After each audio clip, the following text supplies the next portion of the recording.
sommes là en 7e, nous sommes les Timothées. Nous sommes là pour notre leçon de grammaire, de français grammaire. Et vous savez bien que pour mieux s'exprimer, comme je vous ai toujours parlé, il faut toujours savoir tisser vos phrases.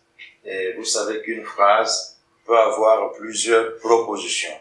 Alors ici, nous allons voir la proposition subordonnée. Quelle est sa nature? Bien, la phrase peut avoir beaucoup de propositions, mais il faut savoir la nature de chacune de ces phrases. Voilà pourquoi, dans la première phrase, je crois qu'il a raison. Vous dites, parlez bien, je crois qu'il a raison. Et vous avez deux propositions. Vous avez la première, je crois, et la deuxième, qu'il a une raison, introduite par la conjonction que. Donc, c'est une proposition subordonnée conjonctive. C'est une proposition subordonnée conjonctive, introduite par la conjonction que. De la même manière, la deuxième phrase, elle est aussi introduite par que. Vous trouverez, je doute qu'il réussisse. On a deux propositions, la première et la deuxième. La deuxième, c'est la subordonnée qui est une subordonnée conjonctive.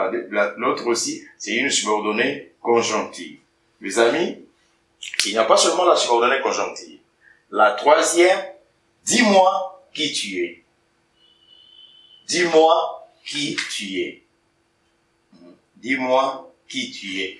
Ici, c'est une subordonnée interrogative. La subordonnée interrogative, elle est introduite par un verbe. C'est le verbe qui prépare l'interrogation. Et regardez aussi, ici, qu'est-ce que tu fais? On trouve que c'est une interrogation, mais qui est préparée par un mot interrogatif, et il y a une question et le verbe.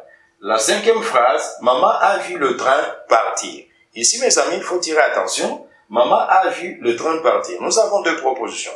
Nous avons maman a vu, c'est la première proposition qui est la principale, et ici, nous avons aussi la subordonnée, le train partir. Vous voyez que le train, c'est un sujet, et qu'il y a aussi son verbe, sa base. Et cette base est à l'infinitif. Voilà pourquoi on l'appelle cette proposition la proposition subordonnée infinitive. Pourquoi infinitive? Parce que son verbe est à l'infinitif. Et ici, numéro 4, qu'est-ce que tu fais? C'est une subordonnée interrogative. Subordonnée interrogative. Voilà pourquoi, lorsque tu pars, tu dois découvrir, j'ai utilisé quel type de proposition. Mes amis, retenons, la proposition subordonnée peut avoir comme nature A, une subordonnée conjonctive. Une subordonnée comme conjonctive. La subordonnée conjonctive est introduite par des conjonctions ou locutions conjonctives. Que, quand, lorsque. Nous avons aussi une subordonnée interrogative qui est dans l'interrogation directe ou indirecte. Ici, c'est préparé par un verbe qui annonce ou prépare une question. Il y a aussi une subordonnée infinitive. Et cette subordonnée infinitive est formée par un verbe qui est à l'infinitif. Et ce verbe qui est à l'infinitif a son sujet.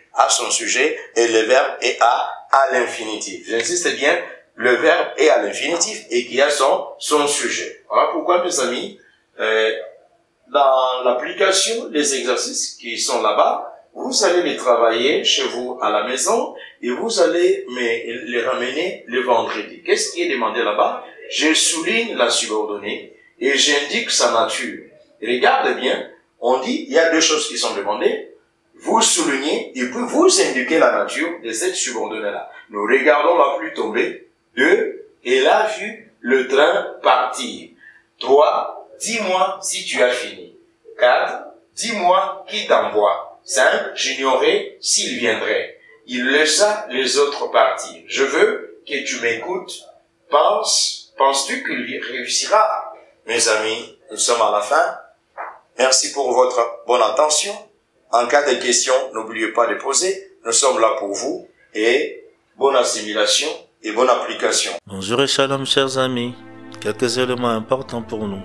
Chers amis, la Bible dit, dans le livre de Proverbes chapitre 23, le verset 12, « Ouvre ton cœur à l'instruction et tes oreilles aux paroles de la science. » Proverbe 23, le verset 23, « Acquiert la vérité et ne lavant pas la sagesse, l'instruction et l'intelligence.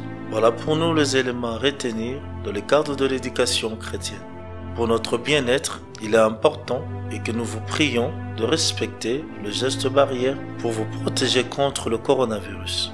Quelques gestes à respecter. Restez chez vous, protégez-vous en portant le masque et les gants. Touchez dans le coude, lavez-vous fréquemment les mains avec du savon. Ne touchez pas votre visage avec les mains. N'éternuez pas sur la paume de vos mains. Gardez une distance de 1 mètre au minimum vis-à-vis des autres. Que Dieu vous bénisse. À la prochaine.